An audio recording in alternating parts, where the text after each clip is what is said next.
I got so much motherfucking design on right now. Break it down, bring it back, make it clap. I got 3 old thoughts, new block, where that day. Bitches on my line, and you know. Assalamualaikum warahmatullahi wabarakatuh. Hai teman-teman, nama saya Mauliza Nabila dan saya di sini ingin memaparkan kepada kalian semua kesalahan-kesalahan dalam berbahasa.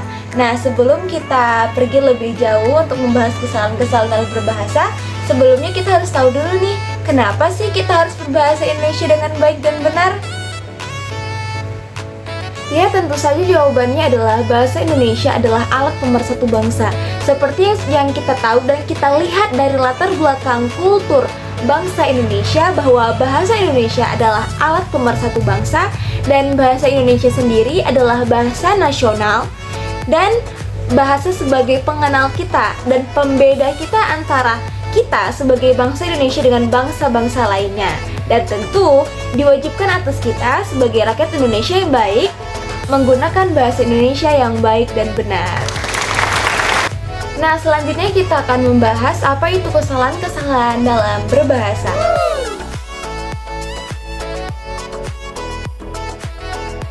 Kesalahan-kesalahan dalam berbahasa itu adalah sisi yang mempunyai cacat baik dari ujaran maupun dalam tulisan.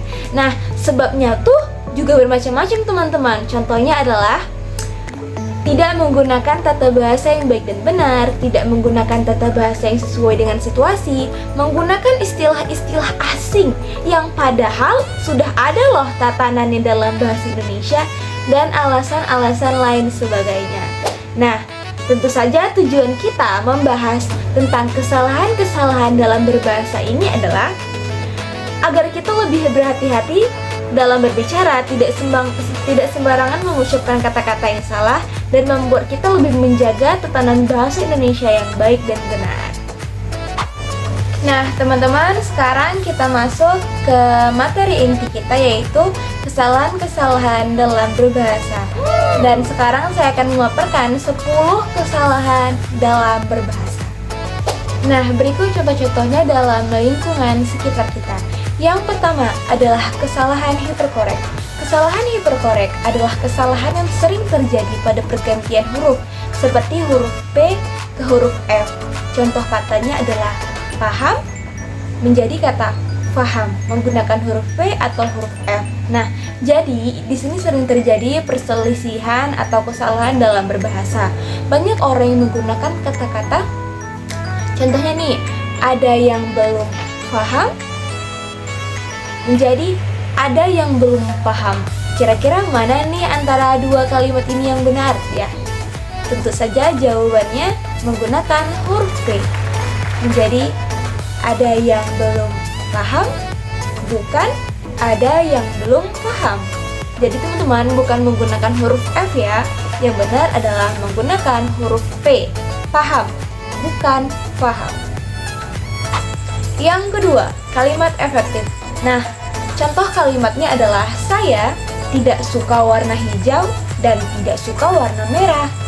Nah, kalimat ini salah ya teman-teman, karena banyak membuang-buang kata. Nah, jadi yang benar adalah saya tidak suka warna hijau dan merah. Yang ketiga, kesalahan dalam pemilihan kata.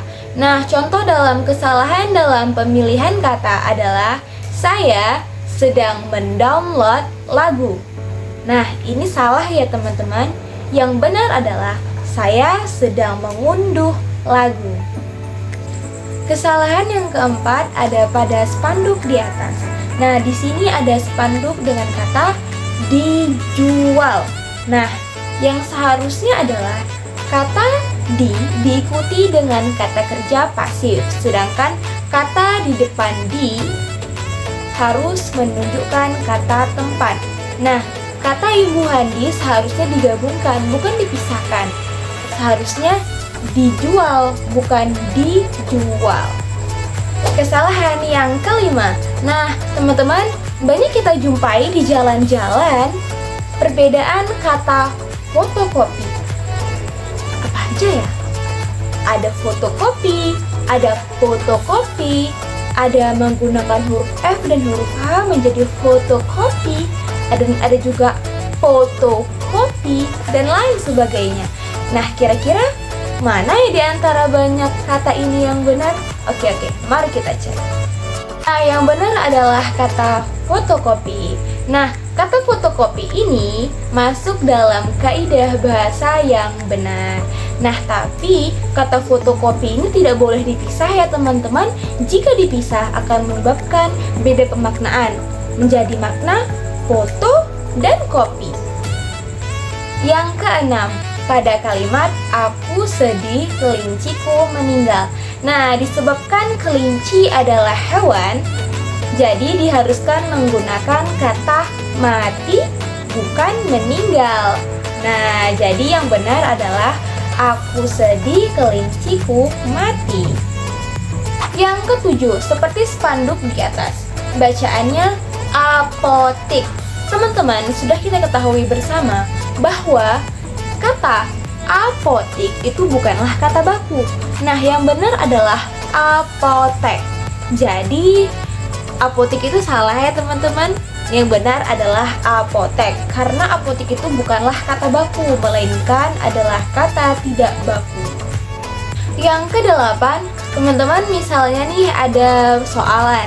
Nah, sebutkan macam-macam jenis buku. Nah, di sini kalian bisa pilih salah satu kata dari kata macam-macam atau kata jenis agar tidak ambigu dalam menggunakan kalimat. Nah, jadi yang benar adalah sebutkan macam-macam buku. Yang kesembilan ada pada gambar ini. Nah, di sini gambar ini. Nah, di sini tertera bacaannya matikan HP saat sholat. Nah, ini salah ya teman-teman. Yang benar adalah nonaktifkan HP saat sholat.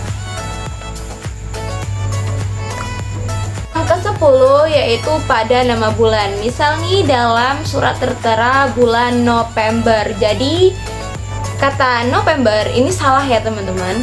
Nah, dalam Kamus Besar Bahasa Indonesia sudah dijelaskan bahwa yang benar adalah November menggunakan huruf V, bukan huruf P. Jadi yang benar adalah November, yang salah November.